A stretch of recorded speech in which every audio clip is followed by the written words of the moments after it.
Welcome back to Morning Live, and right now I want to touch on so many things affecting our country as far as now the tech, agriculture is concerned, to terrorism and all those things. And of course, what I'll be telling you is called Mashav. And in studio, I'm joined by the Deputy Permanent Representative of Israeli, that is His Excellency Eyal David, only 33 years old, trust me. And of course, he's doing wonders with Mashav, doing so many projects in East Africa, and trust me, the youngest I think I've seen ambassador in the world for me where I'm seated. Welcome. Thank you very much. All right. Now, coming to Kenya, how have you found Kenya so far? It's fascinating. I've been here for 7 months now. Wow. And I'm going to stay here for two and a half more years. Okay. And it's great things that we are doing here in Kenya and in East Africa. Mm-hmm. Our embassy covers 5 countries in the region. All right. So except for Kenya, it's also Tanzania, Mm-hmm. Uganda, Malawi, Seychelles, and we are the representative of Israel to the UN. Wow. So never a dull moment. Absolutely. But we're doing, as you mentioned, through Mashav, our Agency for International Development Cooperation, and through other activities in various fields that we'll talk about, we do wonderful things, and it's an honor for me to represent Israel, the good friend of Kenya, here in Nairobi. All right. Perfect. Now, when you talk about food insecurity, this is something, of course, even right now, Kenya is really grappling with so much as far as now food insecurity is concerned. Drought has hit several areas in Kenya, and trust me, as Israeli, the friends of Kenya, as I've mentioned, you've done so much for even East Africa countries, Tanzania, Kenya, Uganda, and other countries. So far, maybe what do you think is the solution to this, and maybe what have you pumped in to help Kenya actually achieve now its journey towards having this stable food security? So you know that Israel is far there in the Middle East. We are in the middle of the desert. And you know what? We are famous for making the desert bloom. Yeah, sure. You know, we had to do something over there. And I must tell you that every year we send from Kenya around 100 students for 11-month agricultural training in the desert. Wow. And from Tanzania, we said 100, and from Uganda, more than 200. Okay. So there are so many students that are sent every year, and then are coming back to their communities, and they share the knowledge that they gain in Israel, in the desert. They see how we do it, and then they bring the knowledge. They come back with it, and they succeed in ensuring food security to their communities. So we want to strengthen this project together, because this is, I think, the solution. It's not just bringing money, it's training the people. The idea itself now. Capacity building. This is exactly it. So we're very proud of it. We have, some students that came back and created their own companies in agriculture, young people, even younger than you and me, that are doing wonders all over the country. And we have also agricultural companies here that also together, the embassy, together with them, we do projects all over the country in order to ensure this the food security, which is one of the big 4 of President Kenyatta. Wow, interesting. Now, when you talk about youth and agriculture, we're living in an era whereby not so many youth actually value agriculture. And we are used to this aspect of white-collar jobs where you have to sit in an office, and of course, after graduating, after school, excuse me, we have to sit behind an office, behind a desk somewhere, and the youth have actually not had this impact on agriculture. So how have you done it so far? Because as you mentioned, you send so many people to Israeli to learn on how just to come up with these better ideas to better their countries. But there's a problem, there's a gap with the youth embracing agriculture. So I think that the solution for that is not just to say agriculture. We're speaking now about agribusiness. Agribusiness. We speak about business how to aspect attract. Also has to come in. Of course, everything is business. The students that are coming back from Israel to Kenya, they start their own business with agricultural companies. So we are now in Nairobi, in the big city, but there are many places around this country which are not big cities. These are the small communities and arid areas, semi-arid areas that need this expertise, that need these professionals to come and to work with them in order to make their area bloom. So I think it's how you attract the young generation. So not just talking about agriculture, but talk about agribusiness. And we also bring experts from here. Last year we had a course. We brought Israeli experts to one of the universities. We did a 2-3 weeks course in agribusiness. to train the people. Wow. And wow. then to train the young, not Absolutely. just the people, to train the Young young generation. young generation. Because they need to take care of their parents, of their Absolutely. grandparents, It's true in the that. villages.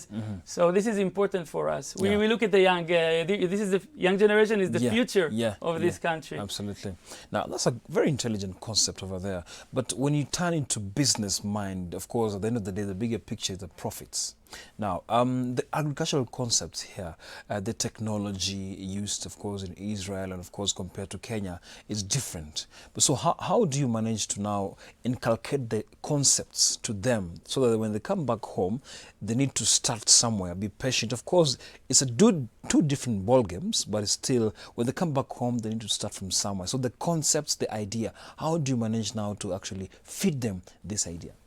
So I think that the technologies, we are lucky to have Israeli companies here that bring the Israeli innovation in agriculture to Kenya and to the region. We have Green Arava, for example, we have Amiran, that we use also the technologies because drip irrigation is what we do here and what we do also in the desert in Israel. It's the same thing. And we have another great innovation, Israeli innovation. It's called biogas. You know, you use organic waste, you put it in this machine, and it creates a cooking gas. Wow. And we little by little we start to donate it to schools, to families that need this. And the price is not high. It's affordable for everyone, and it do wonders because you know now cooking in the villages, not in the city. When we have the cookers and the ovens, they use the wood, they use coal. And it's not that it's not healthy, but it also, women has to carry wood on their shoulders. So this innovation prevents them from doing it, and it's a great thing that we bring here, and affordable prices, the companies. So we are proud of that. So Absolutely. all these innovations, we have to be creative, solutions are not coming like this. We have to think about them. Sure. Yeah. Now, the concept where, of course, you grow potatoes in a desert, and of course irrigation via actually salty water. That's actually just, it's kind of mind-boggling already because now salty water involved also, potatoes are here, and then the whole idea, the success story comes up. So how do you manage now to come up with these concepts and, of course, the tests and everything, which they look actually very, very nice? So I'm not coming from the agricultural field, so I don't know the exact recipe of how to make the potatoes go. But I must tell you that we have these experts, of course, in the desert, in Israel, and I invite you, and I invite our viewers to come to Israel and to see what we do. So we have, we have Jerusalem, the holy city, and we have Tel Aviv, the fun city, the big city. But then we have also all these places that are outside the big cities. We have where we have the greenhouses, where we have all these plantations where we grow these potatoes, and I think that they can tell you the secrets how they do it. All right, interesting. Now let's talk about Mashav. This is something, of course, Israeli Agency for International Development Cooperation. Of course, in Hebrew, the acronym is actually Mashav. Now, it's been active for quite some time. Maybe you can tell us what you've done so far as Mashav is concerned here in Africa. Yeah, so you said quite some time. Last year we celebrated 60 years of Mashav. Wow. 60 years of Mashav, and it was 2018, it was 70 years of Israeli independence. So we started with Mashav 10 years after our independence, and one of our main areas of work was Africa. So since the 50s and the 60s, we had close relations here with the countries. I must tell you that 2018 also we celebrated 55 years of the diplomatic relations between Kenya and Israel. 55 years. Because we opened the embassy in Upper Hill here in Nairobi 3 days before you got independence. It was the 9th of December 1963. Your president back then, Kenyatta, with our back then the foreign minister, who later became the first female prime minister, Golda Meir, were good friends. And Kenya was one of the main countries where we had the Mashav activities, the development. It's our agency for development. So we had activities here, but of course in the other countries in the region, and we are very, very, very proud of it. We have projects all over the country, and not only in agriculture, also in high tech and in women empowerment and in education.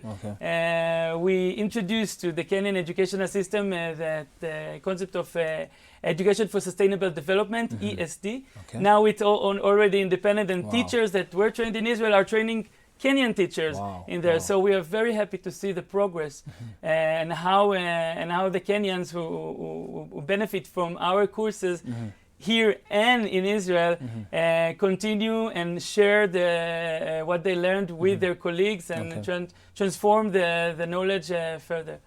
Okay, now youths are watching right now and they're wondering how can they join the Mashav fraternity, because as it is, you've mentioned celebrating 60 years, you've done so much, but someone who is kind of an enthusiast in agribusiness wants to join the team.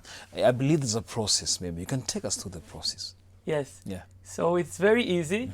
We have the website of the Israeli Embassy. And in the website of the Israeli Embassy of Nairobi, of course, we have a section called Mashav.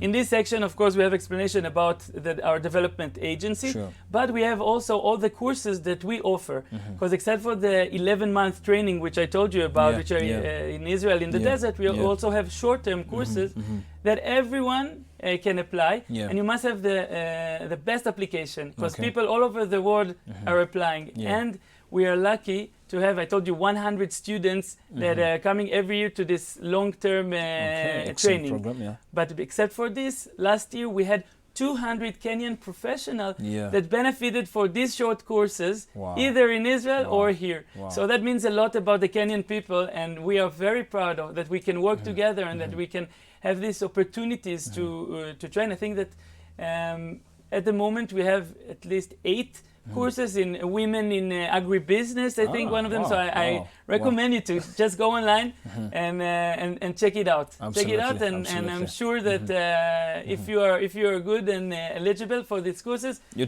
will take it. Absolutely, yes. Perfect. You're not taking a short break now. When you come back, His Excellency will be telling us more about now how Israeli and Kenya have actually been putting their heads together to make sure that indeed agriculture thrives in Kenya. And also, we're touching base on matters terrorism. We're fighting the same enemy. How are they maneuvering through this to help Kenya just fight this enemy? All that after a short break. Remember, he's only 33 years old. I don't know what I'm doing with my life. Anyway, we're coming back in a few.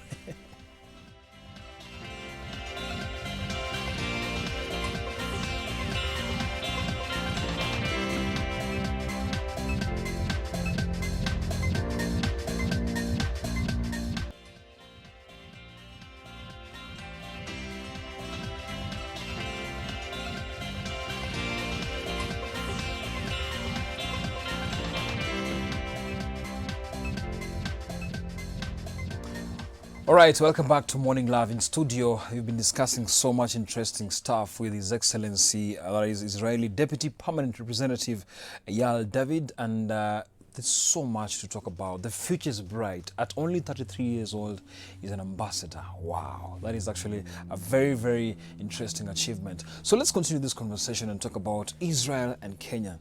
The exchange program has been happening. Of course, you've talked about youth going on to Israel, coming back home. Now, have you ever made any follow-ups just to see how this guy is actually faring on what they're doing?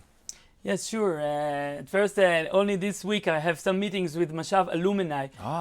Because the cohorts actually. Again? The cohorts, the alumni, yes. Yes, the alumni that were in Israel and benefited from the Mashav courses.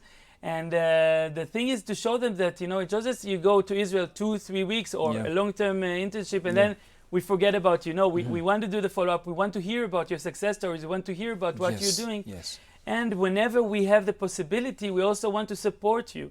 So we have delegations coming from of young Jewish leaders coming from United States, and they want to meet this Mashav alumni. And whenever they come, they also donate to their projects. So we are very lucky to have this support that we can give to the alumni that go to Israel. So we visit the schools, because I told you we also do things in education and not only in agriculture, but education, when I mean it's education for sustainable development. So it's also related to the community environment and not just the simple education. And this is something that is great. And yes, and the alumni that are now, I think, more than 1,000 over the years. Making impact in the society, actually. Yes. Okay. Now, of course, the alumni actually come back home, and the exchange program, they also spread this to other people around their homes. Now, when you talk about agribusiness, has there been any success story in terms of just this young man or a young lady coming out and succeeding in making sure there's consistency of food production in the area they come from? So I must give you one example that pop up in my mind now as we speak, is of Ken Arava, of a few guys that went to this 11-month training in Israel, agricultural training, and now they created their own company, which is called Ken Arava. Arava is an area in Israel, in the desert. That's where they studied. So they have their own business, and they have their own farms. And you know, whenever I have a group coming from delegation coming from either Israel or the United States or other countries, we take them to see what they're doing, and they are young. They're even younger than you and me. They're in their late 20s, I think. And they do such a successful things in their communities, ensuring food security for their people, and we are proud to see it. Wow, interesting.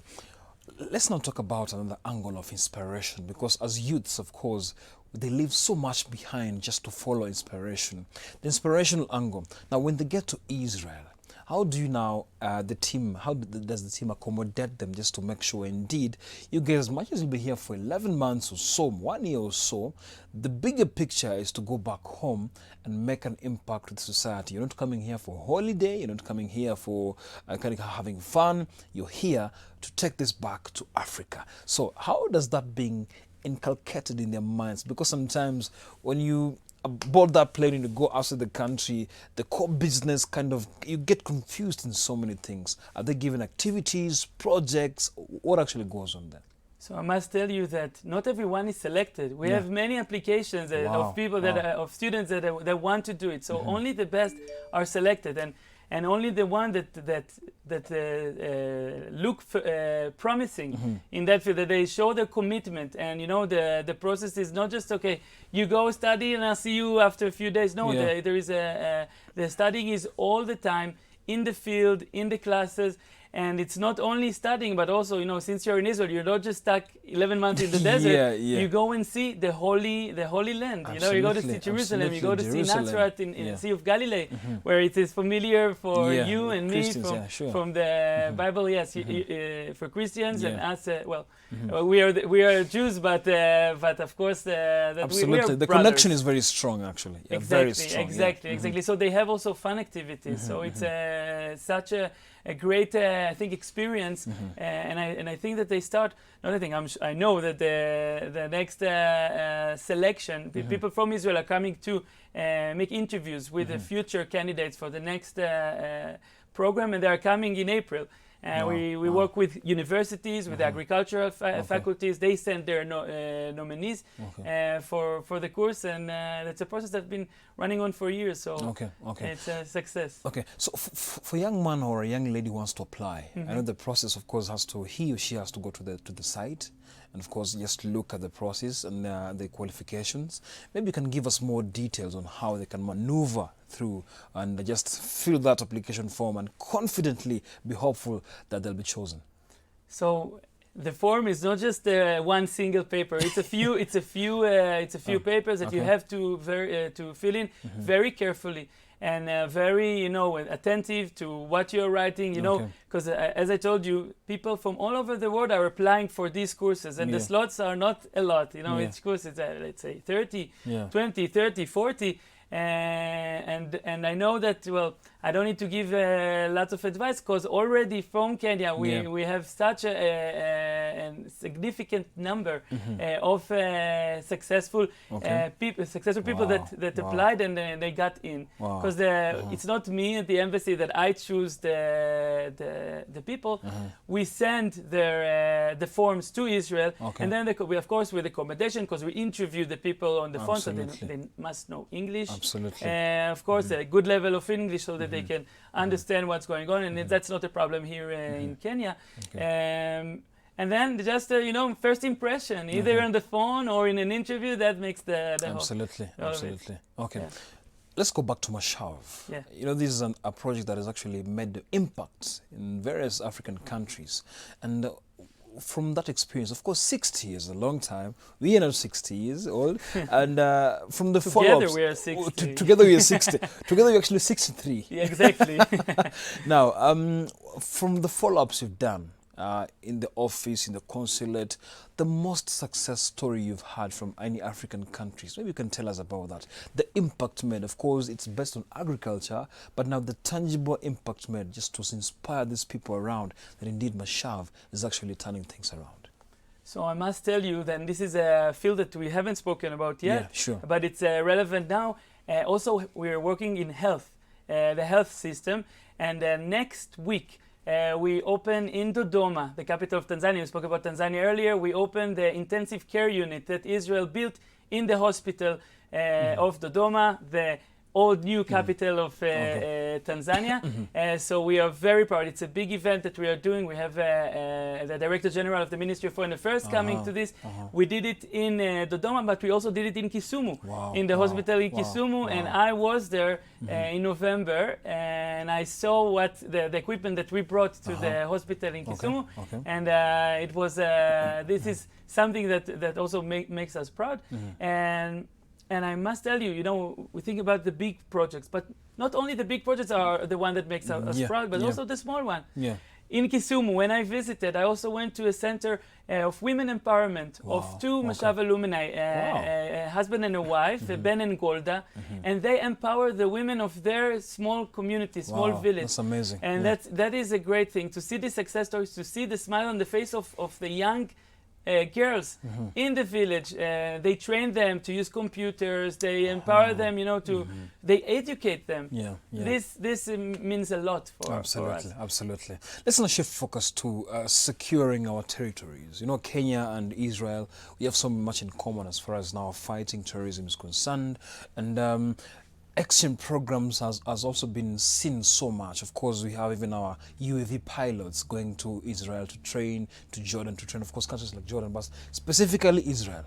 Now, UAV pilots coming, and of course, a military exchange programs, but there's one bigger picture here, terrorism. We've been fighting the same enemy for quite some time.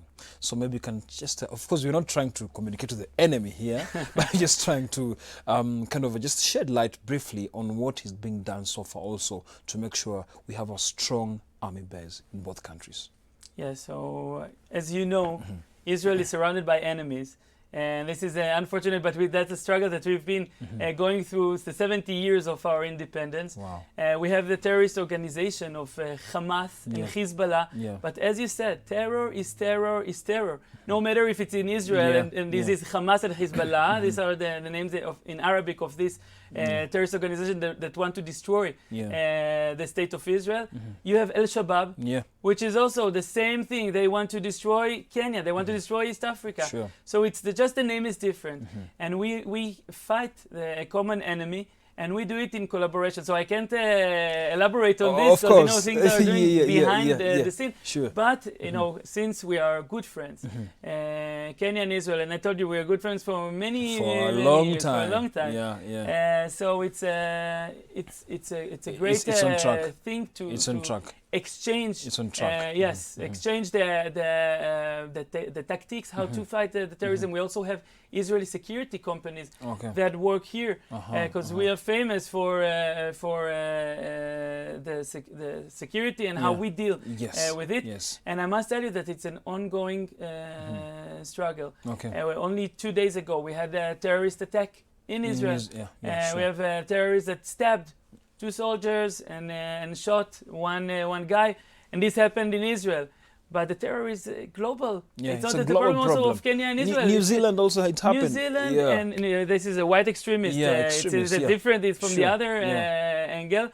But we also yesterday in Utrecht in Netherlands, we had this terrorist that I don't know if he shot people, but 3 people died on his attack. So. I think it's a time where all the nations of the world, so it's Israel, it's Kenya, it's the US, it's the UK, it's Denmark. Everyone should join forces and fight this common enemy. All right. Let's come back to Kenya now. We leave terrorism, Mashav. Now, Kenya, as a young ambassador, you've learned so much from the youth. Of course, Switch TV, we command mostly to the youth out here. And trust me, they watch us big time. And the command for you as an inspiration. At only 33 years old, you're a deputy ambassador. And there's something about your journey. Maybe you can just take us through your journey yourself, how you started off, and of course, the diplomatic angle and where you are right now. Okay, so I must tell you that the motto that accompanies me in all my life is if there's a will, there's a way. Absolutely. You know, so I was, since I was a child, it was my dream to be a diplomat and to represent my beloved state, the state of Israel, the only state of the Jewish world. And it wasn't easy. You know, I've just joined the Ministry of Foreign Affairs a year ago. Sure. But I built my career, the path, I built it in order to help me go through the exams and the interviews, because it's very hard to join the Ministry of Foreign Affairs. I don't know how it is in Kenya, but in Israel, it's an 8-month process. We had more than 1,000 candidates, and only 12 were chosen. So I was lucky to be among these 12, and it's a great honor. You know, every day when I'm in office, and when I see what Israel is doing and what Mashav is doing, and to be a part of it, it makes me proud, and you know. I'm thankful for God for giving me this opportunity to do this. Interesting. Now, Kenya as a country, I know you've interacted with so many youths. And what can you actually tell us about the Kenyan youths from your experience, actually? So I must tell you that one of my goals as a young diplomat is to reach the youth. So I'm happy to be here today. And I also go to universities and to high schools and to the churches, and I ask to speak to the youth, because this is the future of Kenya, and the future is promising. Absolutely. Because I see you and I meet all the youth and all the students. The students that are going to Israel, they are all young. So and this is the future, and I know that Kenya is in good hands when seeing this. So I'm happy, and I'm telling you, the viewers, that whenever you want to speak about Israel, to ask questions, just contact me, and I'll be happy to come and speak with your community, with your youth organizations, because it's important. These days, the youth is more exposed to the social media. Absolutely. And you know the term of fake news. So not everything that is there on Israel is actually real, true. Sure. So it's the best thing to ask me directly, and I'm not afraid of hard questions, and I'm willing to help. And I think it's important this communication and this connection. Yes. So interesting. I'm here. Your favorite Kenyan food? Well, I love the chapati. Chapati. And I love the everything you do with spinach. Okay. Because spinach is one of my favorite vegetables. Okay. But ugali is not my cup of tea. What's wrong with ugali? Well, I don't know. We are not used to that in Israel. But luckily, also we have here Israeli food companies that import also Israeli food, and you know. And the festival coming soon? Exactly. The Israeli Food Festival is next weekend in Nairobi, 31st of March. It's Saturday and Sunday in Ananas Center in Nairobi, and they have shawarma and hummus. Are you familiar with these names? Shawarmas, maybe. Yes. Hummus negative. Negative. Okay, so I'm not going to tell No, it's okay. We will come there. You need to taste. Absolutely. Next weekend. Any Swahili word you've grasped so far? Well, karibu. And asante. Asante. Habari. And Hakuna Matata. You're doing well. All right, thank you so much, His Excellency, for coming to today. And of course, you've touched so many lives, and good job you're doing. Mashav actually doing so much to the society, and thank you so much. Thank you very much. Asante sana. Karibu. Thank you. Shalom. We're taking a short break now. When we come back now, Mr. Onesmus, Kamande, and Nyambura Murid will be coming up next with All Matter Sports. Stay tuned to Morning Live.